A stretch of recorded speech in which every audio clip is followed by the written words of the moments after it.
CVS Hemodynamics and Microcirculation. Desired learning outcomes. 1. Discuss the physical factors and characteristics of blood vessels that govern blood flow. 2. Describe arterial and arteriolar circulation. 3. Explain the role of capillary circulation in formation of tissue fluids. 4. Explain role of lymphatic system in circulation. 5. Explain physiological regulation of coronary circulation. Hemodynamics and microcirculation. Asterisk hemodynamics refers to the dynamics of blood flow within the circulatory system. Asterisk blood flow occurs through a complex network of vessels, including arteries, arterioles, capillaries, venules, and veins. Asterisk macrocirculation focuses on the big picture, how blood flows through major vessels, while microcirculation zooms into the intricate network of tiny vessels where vital exchanges occur. Asterisk both are essential for maintaining overall health and homeostasis. Patterns and physics of blood flow. Asterisk to maintain homeostasis, reconditioning organs receive blood flow in excess of their needs. Asterisk large percentages of the cardiac output CO are distributed to the 1. Digestive tract to pick up nutrients. 2. To the kidneys to eliminate metabolic wastes and adjust water and electrolyte composition, and 3. To the skin to eliminate heat. Asterisk blood flow to the other organs, heart, skeletal muscles, can be adjusted according to their level of activity. Asterisk during exercise, some of the blood that normally flows through the digestive organs and kidneys is diverted to the skeletal muscles. Asterisk exposure to cold blood flow through the skin is markedly restricted to conserve body heat. Basic organization of the cardiovascular system. Asterisk pulmonary circulation and systemic circulation. Blood flow through a vessel depends on the pressure gradient and vascular resistance. Asterisk the flow rate of blood through a vessel, that is the volume of blood passing through per unit of time. Asterisk is directly proportional to the pressure gradient. As the pressure gradient increases, flow rate increases, and inversely proportional to vascular resistance. Pressure gradient. Asterisk, the pressure gradient is the difference in pressure between the beginning and the end of a vessel. Asterisk blood flows from an area of higher pressure to an area of lower pressure down a pressure gradient. Resistance. Asterisk resistance, which is a measure of the hindrance or opposition to blood flow through the vessel, caused by friction between the moving fluid and the stationary vascular walls. Asterisk as resistance to flow increases, it is more difficult for blood to pass through the vessel, so flow rate decreases. Asterisk resistance to blood flow is directly proportional to viscosity of the blood, directly proportional to vessel length, and inversely proportional to vessel radius. Viscosity. Asterisk refers to the friction developed between the molecules of a fluid as they slide over each other during flow of the fluid. Asterisk the thicker a liquid is, the greater its viscosity, the greater the resistance to flow. Asterisk blood viscosity is determined primarily by the number of circulating red blood cells. Major determinant of resistance to flow is the vessel's radius. Asterisk resistance is inversely proportional to the fourth power of the radius, multiplying the radius by itself 4 times, r times alpha 1 over r to the power of 4. Asterisk the factors that affect flow rate through a vessel are integrated in Poiseuille's law. The vascular tree consists of arteries, arterioles, capillaries, venules, and veins. Arteries. Arteries serve as rapid transit passageways to the organs, and as a pressure reservoir. Asterisk arteriole made of two types of connective tissue fibers. 1. Collagen fibers, which provide tensile strength against the high, driving pressure of blood ejected from the heart, and 2. Elastin fibers, which give the arterial walls elasticity. Asterisk, the large arteries nearest the heart contain relatively more elastin and are called elastic arteries.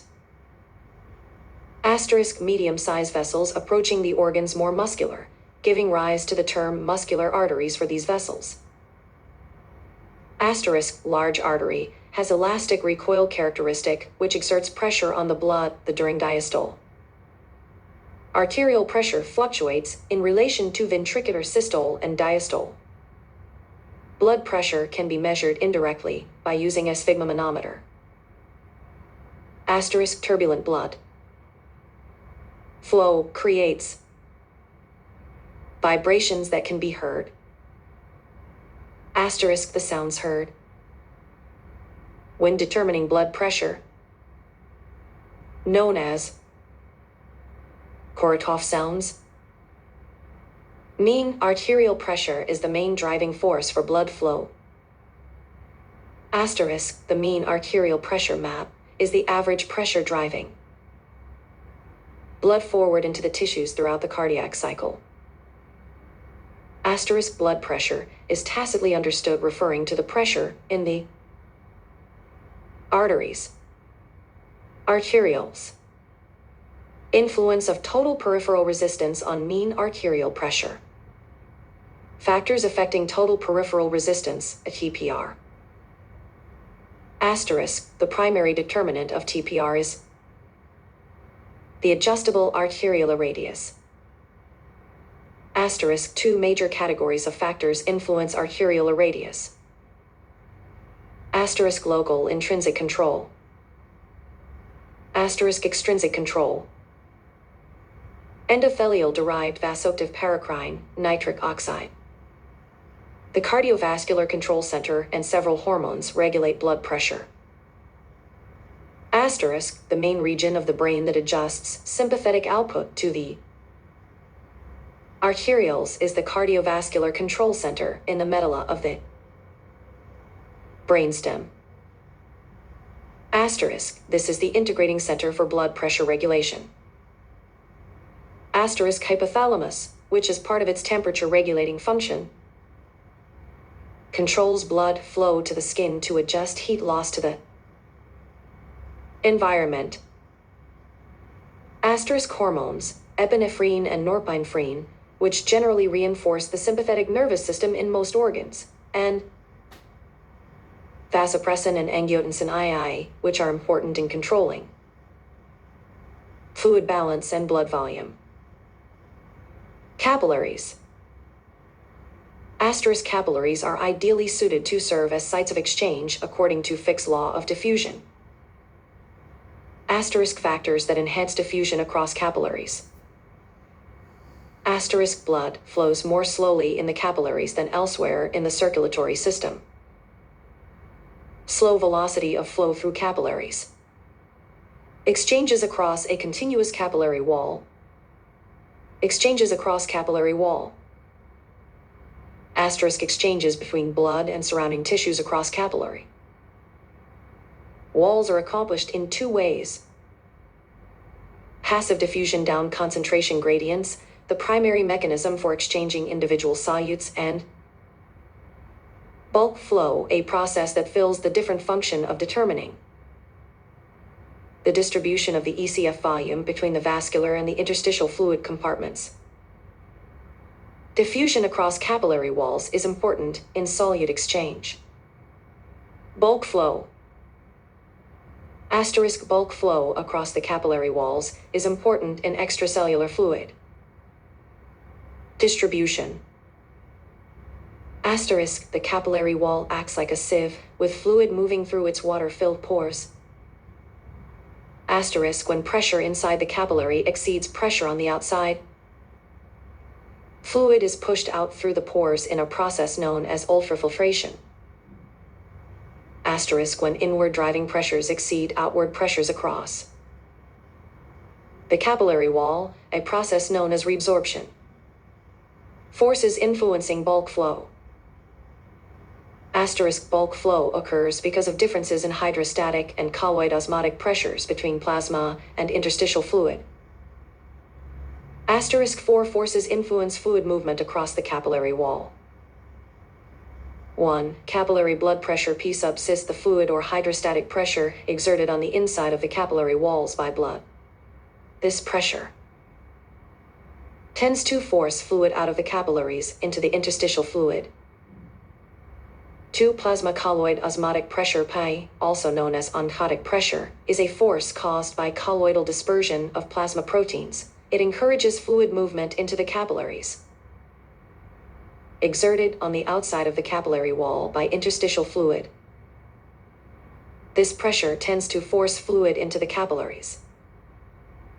4. Interstitial fluid colloid osmotic pressure Pi sub AF is another force that does not normally contribute significantly to bulk flow. The small fraction of plasma proteins that leak across the capillary walls into the interstitial spaces are normally returned to the blood by the lymphatic system. Therefore, the protein concentration in the interstitial fluid is extremely low, and the interstitial fluid colloid osmotic pressure is essentially zero. Bulk flow across the capillary wall. Role of bulk flow. Asterisk bulk flow does not play an important role in exchange of individual solutes between blood and tissues because the quantity of solutes moved across the capillary wall by bulk flow is extremely small compared to the larger transfer of solutes by diffusion. Asterisk bulk flow is extremely important, however, in regulating the distribution of ECF between plasma and interstitial fluid. The lymphatic system is an accessory route for return of interstitial fluid to the blood. Asterisk functions of the lymphatic system. 1. Return of excess filtered fluid. 2. Defense against disease. 3. Transport of absorbed fat. 4. Return of filtered protein. Edema. Asterisk edema occurs when too much interstitial fluid accumulates. Asterisk the causes of edema can be grouped into 4 categories.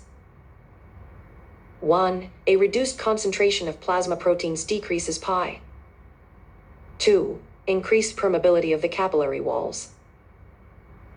3. Increased venous pressure as when blood dams up in the veins is accompanied by increased P. 4. Blockage of lymph vessels produces edema. Because the excess filtered fluid is retained in the interstitial fluid rather than returned to the blood through the lymphatics. Veins. Asterisk at the microcirculatory level, capillaries drain into venules, which progressively converge to form small veins that exit the organ.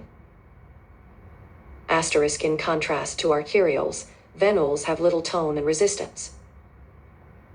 Asterisk veins serve as a blood reservoir and as passageways back to the heart. Asterisk systemic veins also serve as a blood reservoir. Because of their storage capacity, veins are often called capacitance vessels. Asterisk veins have thinner walls with less smooth muscle than arteries do. Asterisk also, in contrast to arteries, veins have little elasticity because venous connective tissue contains considerably more collagen fibers than elastin fibers. Asterisk unlike arterial or smooth muscle, venous smooth muscle has little inherent myogenic tone. Asterisk because of these features, veins are highly distensible, or stretchable, and have little elastic recoil. Venous return. Asterisk the term venous return refers to the volume of blood per minute entering each atrium from the veins. Asterisk by the time the blood enters the venous system, blood pressure averages only 17 millimeters Hg. Asterisk however, because atrial pressure is near 0 millimeters Hg, a small but adequate driving pressure still exists to promote flow of blood through the large radius low resistance veins. Asterisk in addition to the driving pressure imparted by cardiac contraction, 5 other factors enhance venous return: sympathetically induced venous vasoconstriction, skeletal muscle pump, venous valves, respiratory pump, and cardiac suction. Most of these secondary factors affect venous return by increasing the pressure gradient between the veins and the heart. Nourishing the heart muscle coronary circulation. The coronary arteries branch from the aorta just beyond the aortic valve, and the coronary veins empty into the right atrium. The heart muscle receives most of its blood supply during diastole. Blood flow to the heart muscle cells is substantially reduced during systole for 2 reasons. The contracting myocardium compresses the major branches of the coronary arteries, and the open aortic valve partially blocks the entrance to the coronary vessels. Thus, about 70% of coronary arterial flow occurs during diastole, driven by the aortic blood pressure, with only 30% occurring during systole, driven by ventricular contraction. Matching of coronary blood flow to heart muscles O2 needs. Coronary blood flow is adjusted primarily in response to changes in the heart's O2 requirements. Cardiac cells form and release more adenosine when cardiac activity increases, and the heart accordingly needs more O and uses more ATP as an energy source. Adenosine, acting as a paracrine, induces dilation of the coronary blood vessels, allowing more O-rich blood to flow to the more active cardiac cells to meet their increased O demand. Atherosclerotic coronary artery disease can deprive the heart of essential O2. The term coronary artery disease, CAD, refers to pathological changes within the coronary artery walls that diminish blood flow through these vessels. CAD can cause myocardial ischemia and possibly lead to a heart attack by 3 mechanisms. Profound vascular spasm of the coronary arteries. Formation of atherosclerotic plaques, and thromboembolism. Vascular spasm. Vascular spasm is an abnormal spastic constriction that transiently narrows the coronary vessels. Vascular spasms are associated with the early stages of CAD and are most often triggered by exposure to cold, physical exertion, or anxiety. When too little O is available in the coronary vessels, the endothelium blood vessel lining releases platelet activating factor PAF. PAF, which exerts a variety of actions, was named for its first discovered effect, activating platelets. Among its other effects, PAF, once released from the endothelium, diffuses to the underlying vascular smooth muscle and causes it to contract, bringing about vascular spasm. Development of atherosclerosis. Atherosclerosis is a progressive, degenerative arterial disease that leads to occlusion, gradual blockage of affected vessels, reducing blood flow through them. Atherosclerosis is characterized by plaques forming beneath the vessel lining within arterial walls. An atherosclerotic plaque consists of a lipid-rich core covered by an abnormal overgrowth of smooth muscle cells, topped off by a collagen-rich connective tissue cap. As the plaque forms, it bulges into the vessel lumen. Events in the gradual development of atherosclerosis. 1. Atherosclerosis starts with injury to the blood vessel wall, which triggers an inflammatory response that sets the stage for plaque buildup. 2. Accumulation beneath the endothelium of excessive amounts of low-density lipoprotein LDL. 3. Attract monocytes, a type of white blood cell, to the site. These immune cells trigger a local inflammatory response. 4. Monocytes becomes macrophages in tissue. Macrophages Voraciously phagocytize the oxidized LDL until these cells become so packed with fatty droplets that they appear foamy under a microscope.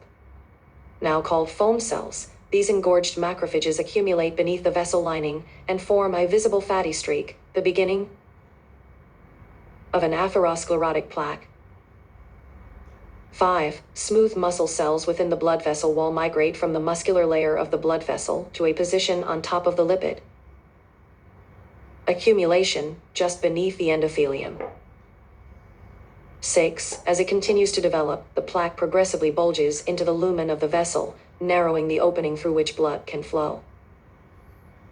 7. Further contributing to vessel narrowing, oxidized LDL inhibits release of nitric oxide from the endothelial cells.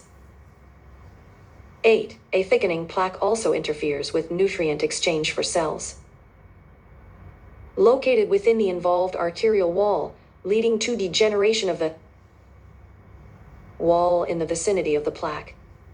The damaged area is invaded by fibroblasts, scar-forming cells, which form a collagen-rich connective tissue cap over the plaque. 9. Late in the disease, K often precipitates in the plaque. A vessel so afflicted becomes hard and cannot distend easily. Thromboembolism and other complications of atherosclerosis. Atherosclerosis in regions other than the brain and heart is known as peripheral artery disease, PAD, which most commonly reduces blood flow to the legs. The resultant intermittent leg pain when circulation in the legs becomes inadequate during muscular exertion may be a warning that atherosclerosis is present in the brain and heart too. In the brain, atherosclerosis is the prime cause of strokes, whereas in the heart it brings about myocardial ischemia and its complications. The following are potential complications of coronary atherosclerosis. Tutorial questions. 1. Name the reconditioning organs. 2. Give the equation showing the relationship among flow rate of blood through a vessel, the pressure gradient, and the resistance to flow, and give the equation for the relationship between resistance and vessel radius. 3. List the blood vessel types, state their functions, and indicate which comprise the microcirculation. 4. Indicate what structural feature enables arteries to serve as a pressure reservoir. 5. Draw a graph of average arterial blood pressure throughout the cardiac cycle, labeling the systolic pressure, diastolic pressure, and pulse pressure. 6. Calculate MAP if blood pressure is 135/90. 7. Draw cross-sections of an arteriole. A. With normal arteriolar tone. B. During vasoconstriction, and C. During vasodilation. 8. Discuss the mechanism and purpose of active hyperemia. 9. Define autoregulation. 10. Write the equation showing the determinants of MAP and the equation used to calculate MAP. 11. Compare the functions served by diffusion and by bulk flow across the capillary walls. 12. Describe the forces responsible for ultrafiltration at the arteriolar end of a capillary and for reabsorption at the venular end. 13. Define lymph. 14. Explain how veins have the capacity to store an extra volume of blood with little change in venous pressure. 15. Explain why heart muscle receives most of its blood supply during diastole. 16. Discuss how coronary blood flow varies to match the heart muscles. Needs. 17. Describe an atherosclerotic plaque. Thank you.